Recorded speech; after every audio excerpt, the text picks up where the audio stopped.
ओम श्री गणेशाय नमः। जय श्रीमन नारायण जय आदिशक्ति माता।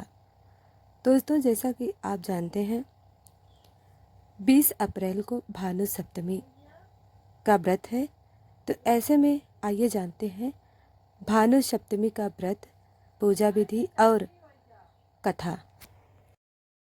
बैसाख माह की भानु सप्तमी को विशेष रूप से इसलिए पूजा जाता है क्योंकि सूर्य देवता इस माह में विशेष रूप से अपनी आभा और शक्ति का प्रदर्शन करते हैं। यह समय गर्मियों की शुरुआत होता है और सूर्य की ऊर्जा अपने चरम पर होती है। इस दिन सूर्य देव की उपासना से न केवल शारीरिक स्वास्थ्य में सुधार होता है बल्कि मानसिक और आत्म शांति भी प्राप्त होती है। बैसाख माह की भानु सप्तमी का धार्मिक महत्व। सूर्य देवता का आशीर्वाद। सूर्य देव को जीवन, शक्ति, समृद्धि और स्वास्थ्य का कारक माना जाता है। बैसाख माह की पूजा से व्यक्ति जीवन में सुख, समृद्धि और शारीरिक बल मिलता है। इस दिन सूर्य देव के साथ साथ उनके 7 अश्विन कुमारों की भी पूजा की जाती है, जो रोगों के नाशक और जीवन के हर क्षेत्र में स्वास्थ्य देने वाले माने जाते हैं। बैसाख माह की भानु सप्तमी में सूर्य देव की पूजा से विशेष रूप से रोगों और शारीरिक कष्टों से मुक्ति मिलती है। माना जाता है कि इस दिन सूर्य की पूजा करने से त्वचा रोग, वात, पित्त, कफ और अन्य शारीरिक समस्याओं से मुक्ति मिलती है। सूर्य के कड़े प्रकाश और तेज से शरीर की रोग प्रतिकारक क्षमता में वृद्धि होती है। इस दिन सूर्य देव की पूजा से उत्तम स्वास्थ्य और दीर्घ आयु की प्राप्ति होती है।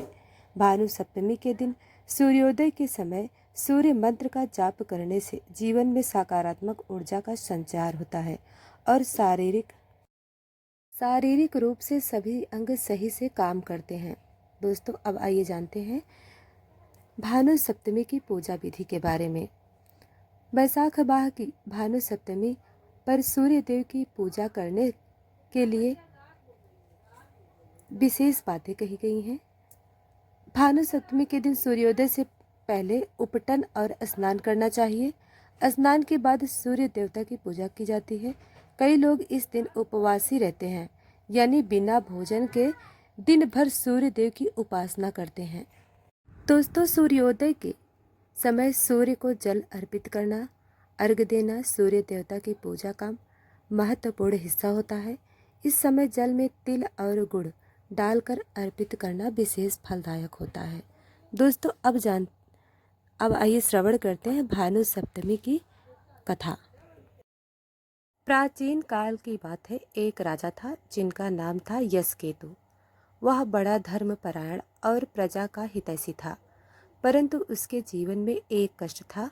उसकी कोई संतान नहीं थी। इस चिंता से दुखी होकर कई यज्ञ, तप और व्रत किए, लेकिन कोई फल नहीं मिला। एक दिन एक ऋषि उसके राजमहल में आए। राजा ने उन्हें अपनी व्यथा सुनाई। ऋषि बोले, हे राजन, तुमने अब तक भी जो प्रयास किए वे बहुत अच्छे हैं, किंतु यदि तुम भानु सप्तमी का विधि पूर्वक व्रत करोगे और सूर्यदेव का पूजन करोगे तो निश्चित ही तुम्हें संतान सुख प्राप्ति होगी। राजा और रानी ने पूरे विश्वास, विधि विधान से भानु सप्तमी का व्रत किया। सप्तमी के दिन उन्होंने ब्रह्म मुहूर्त में स्नान किया, सूर्य को अर्घ्य दिया, ताम्र पात्र में जल, लाल पुष्प, गुड़, लाल चंदन आदि से पूजन कर सूर्य स्तुति की। सूर्य की कृपा से सब कुछ ही समय बाद उन्हें एक तेजस्वी पुत्र की प्राप्ति हुई। उस दिन से भानु सप्तमी का महत्व और भी ज़्यादा बढ़ गया। दोस्तों, अब आइए भानु सप्तमी की दूसरी कथा को श्रवण करते हैं, जो कि बहुत ही प्रसिद्ध कथा है। कहा जाता है कि एक बार कश्यप मुनि के एक पुत्र थे जिनका नाम सूर्यपुत्र था। वह बहुत ही तेजस्वी और शक्तिशाली थे, लेकिन उनके पिता मुनि कश्यप ने उन्हें सूर्य देवता की पूजा करने का आदेश दिया।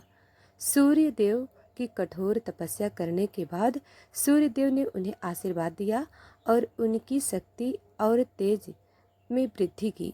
इसी वजह से भानु सप्तमी के दिन सूर्य देव की पूजा करने से जीवन में शक्ति और सामर्थ्य का वर्धन होता है।